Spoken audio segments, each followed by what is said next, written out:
Our story today is based on Genesis chapter 32, entitled, I Will Not Let You Go Unless You Bless Me.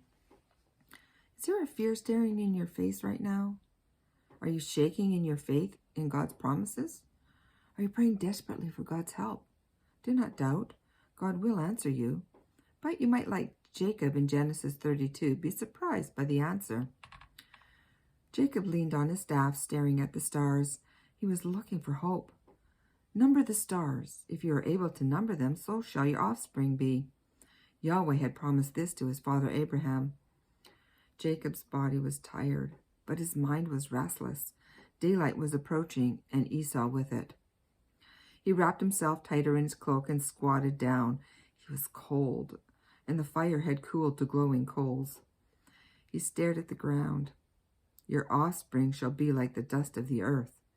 Yahweh had revealed this promise to him 2 decades ago, when all he carried to Haran was a staff. Now he was returning home with 11 sons and a daughter, a God-blessed abundance of offspring, even if not yet as the dust of the earth. But Esau was coming, and 400 men with him. Hadn't the fire of revenge cooled after 20 years? 400 men? This was more than enough to turn his beloved children into the dust of the earth. Jacob prayed desperately, O God of my father Abraham, God of my father Isaac, deliver me from Esau. You commanded me, return to the land of my fathers and to my kindred, and you promise I will be with you. Yahweh, 400 men will wipe us out. Please, I need you with me. Just then Jacob heard splashing. He looked up and, squinting toward Jabbok, a man was crossing the ford, heading in his direction. Jacob didn't recognize the determined gait, but he stood. Fear shot through him. Esau? No, it wasn't Esau's stride. But he wasn't relieved. He knew this man was coming for him. The stranger stopped 3 feet in front of Jacob. He looked strong. His eyes were intense and inscrutable. Neither man spoke. Jacob felt a familiar fear, but he couldn't place it. Had they met before? Instinctively, Jacob began to raise his staff in defense, and with startling speed, the man wrenched it away and threw it aside. Jacob was more confused. What did he want? Then the stranger struck a stance every Semite boy would recognize. Wrestling was an ancient martial art, and this silent adversary wanted a contest. Jacob was perplexed, but knew he had no choice. The men circled twice, eyeing each other.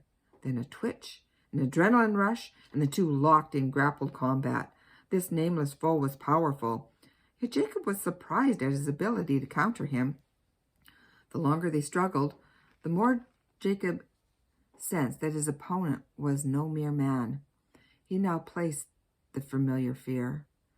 It was what he felt at every encounter with Yahweh, and he began to understand that this wrestling was somewhat connected to all that lay ahead of him tomorrow.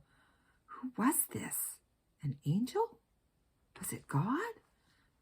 Was this struggle an answered prayer? The men broke apart, each leaning on his knees to catch his breath.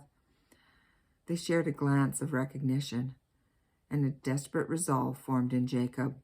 As a deceiver living among deceivers, Jacob had learned that God was the only rock that could support his trust, and the only real source of his hope was God's promised blessing. His life depended on it, and now more than ever, God was now within his grasp. Jacob would not let him leave without obtaining his blessing. The stranger's attention suddenly turned to the horizon. Light was glowing over the eastern hills.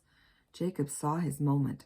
Darting quickly, he seized his opponent from behind and locked his arms around his chest. The stranger tried to free himself, but Jacob held fast. The man swung his fist down on Jacob's right hip. Jacob screamed as the pain exploded. His leg gave way, but his grip did not.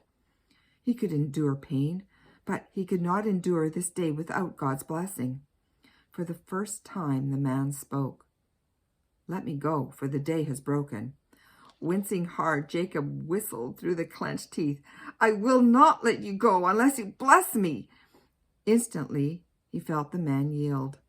The contest was over. What is your name? the man asked. Jacob came a moan. Your name shall no longer be Jacob, but Israel, for you have striven with God and with man and have prevailed. Jacob crumbled to the ground and grabbed his hip. Striven with God? Panting, he said, please tell me your name. The man's eyes were intense with affection. He said, why is it that you ask me my name? And with that he turned and crossed back over Jabbok. Jacob began the night believing his greatest need was to escape Esau. He ended the night believing his greatest need was to trust the blessings of God's promises. What changed him from fearing man to trusting God's word was prolonged and painful wrestling with God. Sometimes in your battle with unbelief, your greatest ally will wrestle you.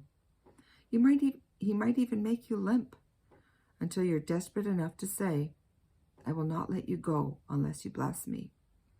It is a great mercy to be brought to the point where you're desperate enough to insist on what you need most. Thank you for listening today, and have a great day.